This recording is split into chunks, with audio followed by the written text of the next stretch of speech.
नमस्कार दोस्तों, आप सभी का स्वागत है हमारे इस नए यूट्यूब चैनल के ऊपर। हम सिंप्लीफिकेशन की बात कर रहे थे। लास्ट टाइम भी हमने सिंप्लीफिकेशन की बात करी थी और अलग अलग हमने क्वेश्चंस देखे थे सिंप्लीफिकेशन के अंदर।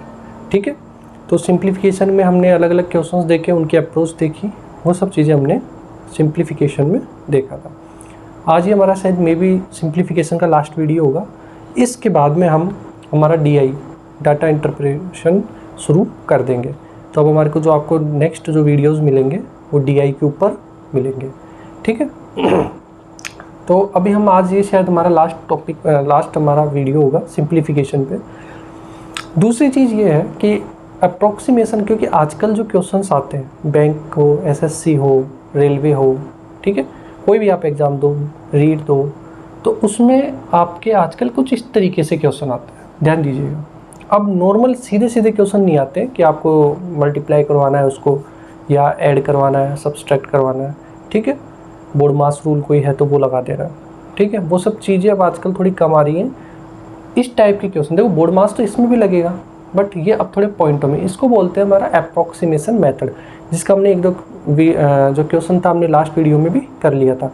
बट आज का वीडियो मेरा बनाने का मेन पर्पज़ यही है कि आपको अप्रॉक्सीमेशन मेथड के थोड़े से प्रैक्टिस हो जाएगी, थोड़े क्वेश्चन आप समझ लोगे, अप्रोच को देख लोगे कि किस तरीके की अप्रोच हम ऐसे क्वेश्चन को सॉल्व करने में लगाते हैं।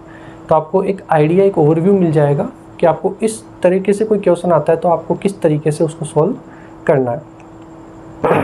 ठीक है, तो अप्रॉक्सीमेशन आपके लिए बहुत ज़रूरी है। ये इस तरीके के क्वेश्चन आजकल बैंक हो, SSC सभी में ये आते हैं। तो हम चलते हैं हमारे क्वेश्चंस की तरफ। देखिए पहला क्वेश्चन मेरा क्या कह रहा है, 6% ऑफ 198.99 प्लस 15.92 का होल स्क्वायर इक्वल्स टू, मैंने यहाँ क्वेश्चन मार्क था, मैंने डायरेक्ट उसको x लिख दिया, मतलब हमें x की वैल्यू फाइंड आउट करनी है। आपको 4 ऑप्शन वहाँ पर गिवन होते हैं। ठीक है, एग्जाम में आपको 4 ऑप्शन गिवन होंगे, तो उसमें जो आपका आंसर आएगा वो अप्रोक्सीमेट इक्वल होगा। तो वो आपको देखना पड़ेगा कि हमारा जो आंसर निकल के आया है वो उसमें किस आंसर के साथ लगभग मैच कर रहा है, फिर वही आपको टिक कर देना है। ठीक है, तो देखो सबसे पहले आपको देखते ही ये पता लगना चाहिए कि पॉइंट्स जो हैं ये तकरीबन आपके जैसे 198.99 है, तो मैं इसको 199 लिख सकता हूँ। सबसे पहले तो अप्रॉक्सीमेशन में ये होता है कि हम उसको लगभग मान के चलते हैं। अप्रॉक्सीमेशन मेथड, लगभग मेथड यही कहता है। ठीक है, इसको हिडन ट्रायल मेथड भी आप बोल सकते हो, कि आपको जो भी गिवन है उसको आपने उसके नियर बाय का कोई भी डिजिट लिख दिया। अब नियर बाय का कोई भी डिजिट लिखा और उसको फिर वो मान के और सोल्व करा और आपका आंसर आपका आ जाएगा। ठीक है, वो जो आंसर आएगा वो अप्रोक्सीमेट आएगा, वो आपका एग्जैक्ट आंसर नहीं होगा। आपको फिर चारों ऑप्शन में देखना पड़ेगा कि आपका आंसर किसके साथ मैच कर रहा है, वही आपका आंसर होगा। ठीक है, देखो पहला क्वेश्चन हम कर लेते हैं। ज़्यादा बड़ा टॉपिक नहीं है ये, ज़्यादा बड़ा इसमें नहीं होगा। सॉल्यूशन अभी आप देखेंगे, बहुत जल्दी जल्दी सॉल्यूशन आ जाएंगे। 6% ऑफ 198.99, तो मैं इसको लिख सकता हूँ 6% को 6/100 और मैं इसको लिख सकता हूँ 199। यहाँ तक किसी को कोई दिक्कत नहीं होनी चाहिए। प्लस अब देखो, सॉरी, ये जो है आपका क्वेश्चन ये इस तरीके का नहीं है, ये 6% ऑफ, इसके यहाँ ब्रैकेट लगा हुआ है। सॉरी, क्वेश्चन में थोड़ा मिस्टेक हो गया मेरे से, यहाँ पर जो है आपका ब्रैकेट लगा हुआ है, तब ये सोल्व होगा। ठीक है, तो अब हमारा बोर्ड मास रूल क्या कहता है कि सबसे पहले ब्रैकेट सोल्व होंगे, उसमें भी सबसे पहले छोटा, फिर आपका कर्ली ब्रैकेट और फिर उसके बाद में बड़ा ब्रैकेट, ये आपको सोल्व करने होते हैं। ये आपका एक प्रोसीजर होता है जो आपको पता है। अब देखिए, अभी 6% ऑफ को बाहर ही रख देते हैं हम, इसमें 6 में 100 लिख सकता हूँ। ठीक है ना, ऑफ का मतलब होता है मल्टीप्लाई। 198.99 इसको मैं लिख सकता हूँ 199, क्योंकि ये तकरीबन 198.99 199 के पास में। अगर आप इसको 198 मान के भी सोल्व करोगे तो भी आंसर आ जाएगा, उसमें भी कोई दिक्कत वाली बात नहीं होगी, पर वो थोड़ा आपके उस आंसर से थोड़े आप दूर चले जाओगे। तो आप ये सबसे अच्छा इसका यही है तरीका कि आपके पास में अगर कोई भी इस तरीके की डिजिट है तो उसके नियर बाय, जैसे 198.99, तो मैं इसको 199 लिख सकता हूँ। मैं 198 भी लिख दूंगा तो कोई गलत नहीं होगा, आंसर तब भी आ जाएगा। और मैं इसको इसके पास में जितना जाऊँगा तो मेरा जो ऑप्शन के जो होंगे, ऑप्शन के जो आंसर्स होंगे उनके पास में मैं चला जाऊँगा। ये इसका मेन मोटिव होता है। ठीक है, तो मैंने 198.99 को 199 लिख दिया। 15.92 है, 15.92 इसका होल स्क्वायर, तो इसको मैं 16 लिख सकता हूँ। अब देखिए 16 का स्क्वायर, अब 16 का स्क्वायर आपको वैसे तो याद होना चाहिए, ठीक है, क्योंकि मैंने आपको कह रखा है तकरीबन 20-30 तक के तो आपको एटलीस्ट याद रहने ही चाहिए। अगर फिर भी किसी को याद नहीं है तो आप 16 का स्क्वायर में इसको देखो, 16 का स्क्वायर जब लिखूँगा, 16 का स्क्वायर इक्वल्स टू एक्स, तो 6/100 इंटू ये 199 प्लस 16 का स्क्वायर करें क्या, देखो आप 16 का स्क्वायर करने के लिए वही हमारा मेथड, ठीक है, 136 और 12, तो ये आपका हो जाएगा लगभग 256। आप चेक करके देख लेना। देखो पेन चलाने की भी ज़रूरत नहीं पड़ती अगर आपकी प्रैक्टिस है तो। देखो मैं आपको करके बता देता हूँ। 16 का स्क्वायर हो जाएगा तो 1 और 6 अलग अलग हो जाएंगे, ठीक है, 1 और 6 अलग अलग। 6 का अगर आपने 36 आएगा, 6 का स्क्वायर 36 होता है और 1 का 1 होता है। पहले वाले को छोड़ा, 6 कम 6, 6 दूनी 12, तो आपका आ जाएगा 256, ठीक है। ये मैंने आपको बता रखा है, ये पूरी ट्रिक्स मैंने आपको बता रखी है, तो आप वो ट्रिक्स वाला जो पार्ट है उसके अंदर आप इसको देख लेना, ठीक है। ट्रिक्स का जो है आप उसके अंदर देख लेना उसको। वैसे तो आपको याद होना चाहिए 17, 16 का 15 का 225 होता है, ठीक है, 13 का 169 होता है, ये आपको याद रहने चाहिए, जिससे कि आप क्वेश्चन जब सोल्व करोगे तो जल्दी जल्दी क्वेश्चन सोल्व करो। अब देखिए मैं इसको टोटल कर लेता हूँ। नोट 6 15 5, फिर आपका कैरी गया 1, और ये हो जाएगा नोट 5 6 15, फिर गया ये 5, 455 इंटू 6/100 बराबर x। अब आप इसको सोल्व कर लो, 5 से डिवाइड हो जाएगा ये, ठीक है। जब ये 5 से ही होगा तो 25 से आप डिवाइड कर लोगे तो ज़्यादा सही रहेगा। मैं इसको यहाँ सोल्व कर लेता हूँ जिससे मेरे को आंसर में निकल जाए 6/100 इंटू 45, ठीक है, 25 एकम 25 और ये गया, ठीक है, 25 दूनी 50 नहीं होता, 25 तो गया तो 25 इंटू 200 नहीं, ये 25 से नहीं जाएगा, इसको पहले 5 से कर दो, 5 से 45, 5 एकम 5, 5 दूनी 10, ये यहाँ गया, इसको लिखता हूँ 2 3 6 और 2 एकम 2, तो ये मेरा आ जाएगा 27.3। ये जो मेरा आंसर आएगा वो 27.3 मेरा आंसर होगा। 27.3 इज माय आंसर। आप करके देख लेना, ठीक है। और कुछ कटेगा नहीं तो आपको फिर बस इसको मल्टीप्लाई करना है और नीचे 10 है तो 27.3 कैलकुलेशन है बाकी मैथमेटिक्स की नॉर्मल, तो आप इजीली कर सकते हो, ठीक है। तो देखो मेरा पहला क्वेश्चन सॉल्व हो गया। अब देखिए ये तो मेरा पहला क्वेश्चन था। अब मैं बात कर रहा हूँ मेरे सेकंड क्वेश्चन की। सेकंड क्वेश्चन मेरा क्या कह रहा है कि 199.93 प्लस 12.02 मतलब 12.02 परसेंटेज ऑफ 499.95 का, और यहाँ आपको क्यूब दे रखा है बराबर एक्स स्क्वायर की वैल्यू निकालनी है। मतलब आपको एक्स की वैल्यू निकालनी है। एक्स की वैल्यू आप कैसे निकालोगे? एक्स की वैल्यू निकालने का सबसे अच्छा तरीका आपके पास में होना चाहिए। आप पहले इसको सिंपल कर लो। ये 200 लिख सकता हूँ मैं इसको, 200 प्लस ये मैं 12 लिख सकता हूँ। 12% का मतलब हो गया 12/100, ठीक है साहब, इनटू ऑफ का मतलब मल्टीप्लाई, इसको मैं 500 लिख सकता हूँ, ये 500 के पास है। ये देखो 63.9 है, इसको मैं 64 लिख सकता हूँ, तो ये मेरा हो जाएगा 64 का होता है 4 चौक 16, 4 का होता है ये, ठीक है, 4 का आ जाएगा 64। ये क्यूब नहीं है, ये आपका सॉरी ये क्यूब है, रूट क्यूब है, ये 3 इसके ऊपर लगा हुआ है, तो 4 चौक 16 और चौक 64 मेरा होता है, 4 आ जाएगा बराबर एक्स स्क्वायर। यहाँ तक किसी को कोई दिक्कत नहीं है। बोर्ड मास मेरा क्या कहता है, पहले इसको सोल्व करेंगे। 2 0 से ये 2 0 गई, ठीक है, 12 पंजे 60, ये 200 में ऐड हो जाएगा 60 और माइनस हो जाएगा 4, तो 260 में से 4 में माइनस करूँगा, 260 माइनस 4 बराबर एक्स स्क्वायर। यहाँ तक किसी को कोई दिक्कत नहीं है। 260 में से 4 में माइनस करूँगा तो 10 में से 4 गया तो 6 5 2, अभी मैंने देखा है कि 256 किसका होता है, 16 का। ये भी यहाँ निकाला है ना मैंने, 16 का स्क्वायर 256, तो यहाँ 256 आ गया।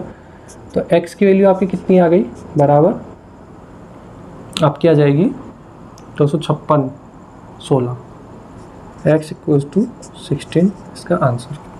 देखो एक बार फिर से देख लो क्या किया मैंने। सबसे पहले मेरा था 199.93 प्लस 12.02% ऑफ 499.95 माइनस √63.9 का क्यूब = x²। सबसे पहले मैं क्या करूँगा, ये मेरा 199.93 है, तो ये किसके पास हो जाएगा, लगभग 200 के पास। प्लस 12.02 था, तो 12.02 को मैं 12 लिख सकता हूँ, कोई दिक्कत नहीं है, ठीक है साहब। परसेंटेज उसके आगे लगवाता तो 12/100 मैंने लिख दिया, इंटू ऑफ है तो इंटू 499.95 को मैं 500 लिख दिया, ठीक है साहब। 64 ये हो जाएगा, 63.9 का पास में क्या होगा 64, तो 64 जब मैं मानूंगा तो ये 4 का क्यूब बन जाएगा, 4 चौक 16 चौक 64, तो ये मेरा 4 आ गया बराबर x²। अब ये बिल्कुल ईजी हो गया, अब कैलकुलेट आप इसको आसानी से कर सकते हो। देखो अप्रोक्सीमेशन मेथड जो है ये एक्चुअली में हिडन ट्रायल मेथड ही बोल सकते हो आप इसको। इससे आप क्या है कि आप सबसे जो पास का जो भी वैल्यू है वो रख के आप अपनी कैलकुलेशन को ईजी कर सकते हो। अब ये जो आंसर आ रहा है x = 16, ये आपको मिल जाएगा ऑप्शन में, ठीक है। अब जैसे आपको x = 27.3 आंसर आया, तो वहाँ 27.3 होगा, 26 होगा, 25 होगा, 24, तो आप समझ जाओगे कि लगभग ये आंसर ये एग्जैक्ट आंसर नहीं होते ये जो निकलते, क्योंकि आपने माना है इनको 199 अगर वैसे आप इसको एग्जैक्ट आंसर निकालो तो फिर 199.93 प्लस अब 12.02, फिर इसके नीचे 2 0 लगाओ, फिर इसको इससे मल्टीप्लाई करो, ठीक है। हमने पॉइंटों का खेल ख़त्म करना है जिससे कि आपकी कैलकुलेशन क्या हो जाए, ईजी हो जाए।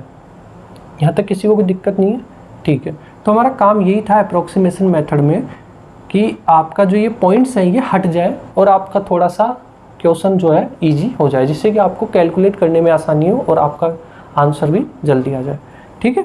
ये मेन मोटिव होता है। अब एक तो आप इसको वैसे सोल्व करो तो आप बहुत टाइम लगा दोगे फिर भी आंसर नहीं निकलेगा, और एक आपने इसको कुछ मान के करा सोल्व तो आपका देखो x = 16 आंसर कुछ सेकंडों में आ जाएगा। स्क्वायर निकालने की मैंने आपको सब ट्रिक्स पहले बता रखी हैं, जब इन सिंप्लीफिकेशन का वीडियो बनाने से पहले ही मैंने आपको सारी चीज़ें बता रखी हैं, ठीक है। तो सारे आप जब स्क्वायर रूट क्यूब सब उसमें मैंने आपको सिखा रखा है, तो वो आप चेकआउट कर लेना।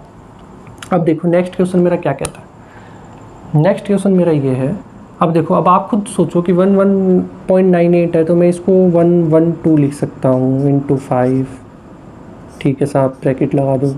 ब्रैकेट का मतलब क्या होगा कि इसको सोल्व करना है मुझे, ये डिवाइड है, डिवाइड करना है मुझे 14.04, तो मैं इसको देखो डिवाइड का मैं हटाऊंगा तो इसको नीचे आ जाएगा ये मल्टीप्लाई में 14, इस डिवाइड का करूँगा तो 1/14 आएगा, मैंने इसके पहले ही नीचे लिख दिया, थोड़ी जगह की कमी है मेरे पास, बराबर इसको मैं 11 लिख सकता हूँ प्लस x।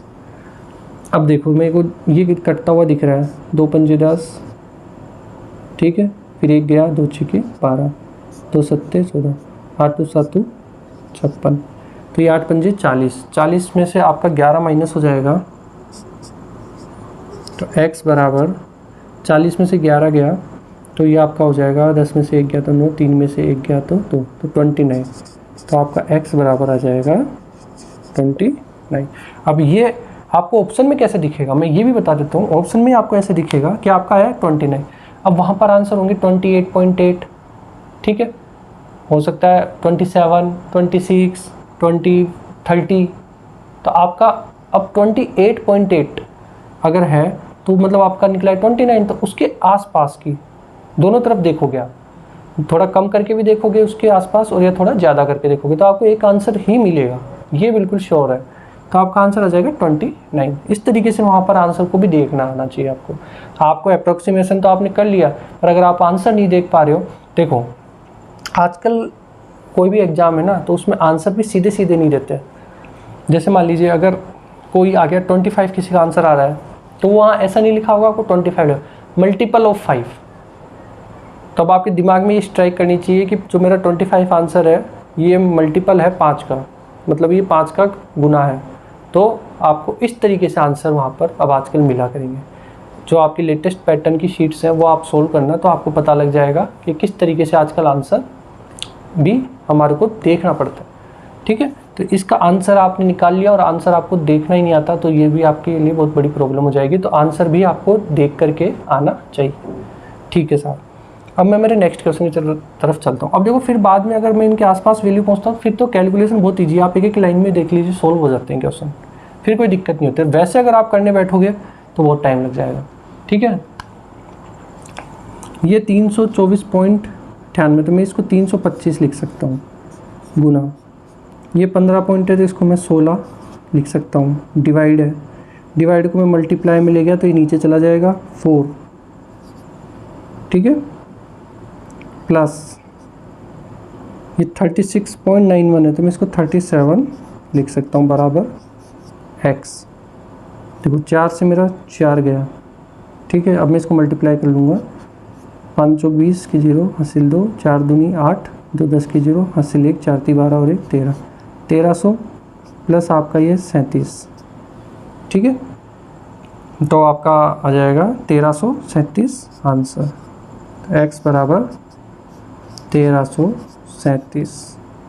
ठीक है, अब आपको 1300 वहाँ पर मिलेगा 1336, ठीक है, 1331, 1329, तो आपको 1336 देखना है। ठीक है, वो ऐसे कभी भी नहीं देगा आपको कि दो आंसर बिल्कुल पास पास के दे देगा, उसको कन्फ्यूज़न थोड़ी ना करना है। आपको एक ही आंसर एग्जैक्ट मतलब आस पास का मिलेगा, बाकी सारे इधर उधर दूर दूर के होंगे, तो आप देखते पहचान जाओगे कि मेरा आंसर कौन सा है।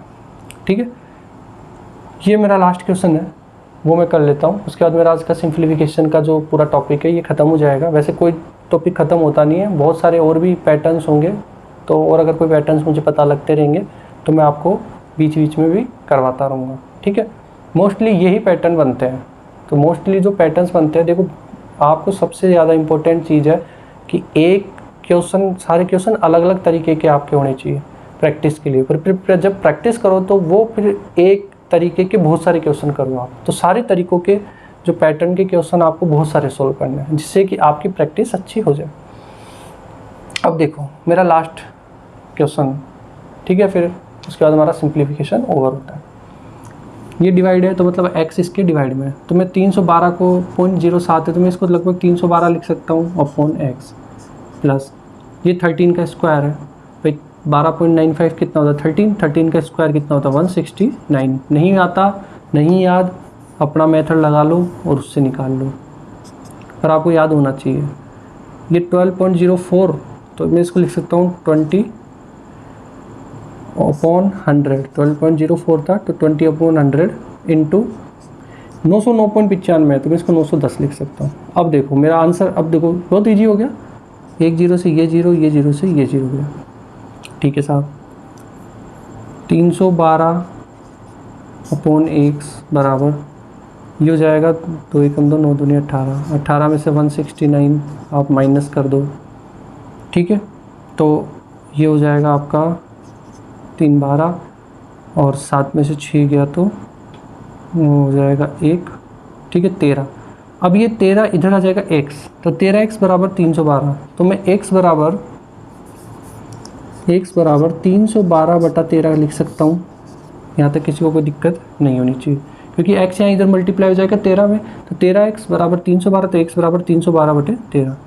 अब मैं इसको कर लेता हूँ, 13 दूनी 26, 26 और 6 32 होते हैं, मतलब 5 और 13 चौक 52, तो x बराबर मेरा आ गया 24। ये मेरा आंसर हो गया। आई थिंक किसी को भी कोई दिक्कत नहीं होगी। मैंने क्या किया, सबसे पहले 312 को 0.07 था, इसको 312 लिख लिया, अपॉन क्वेश्चन मार्क था x लिख लिया, प्लस 12.95 था, इसको मैंने 13 लिखा, 13 का स्क्वायर होता है 169 इक्वल्स टू ये 12.04 था तो मैं इसको 20 लिख सकता हूँ, तो 20% था अपॉन 100, और 909.95 था 909.95 तो इसको 910 लिख दिया। अब देखो जीरो से ये दो जीरो कैंसिल हो गई, तो मेरा अब खेल बहुत ज़्यादा सोलो हो जाएगा। ठीक है, 169 इधर आ जाएगा, 182 में से माइनस करूँगा तो ये आ जाएगा आपका 13। अब ये x इधर है तो ये 13x बराबर 312, तो x बराबर 312 बटा 13, 13 से जब डिवाइड करोगे तो ये 24 बार डिवाइड हो जाएगा और आपका आंसर आ जाएगा। ठीक है। अब देखिए सबसे मेन इम्पोर्टेंट बात यही है कि आपको बहुत सारे क्वेश्चन मैंने करवा दिए हैं अलग अलग पैटर्न के। देखो पैटर्न रिपीट नहीं हो रहे हैं, ठीक है। अब आपका काम यही है कि कोई भी शीट बुक कहीं से भी जो आपको मिले मटेरियल उठाओ और सिंप्लीफिकेशन के क्वेश्चन सॉल्व करने स्टार्ट कर दो, आपके क्वेश्चन बनने लग जाएंगे, ठीक है। तो आई होप कि आपको ये वीडियो समझ में आ गया होगा। Thank you so much.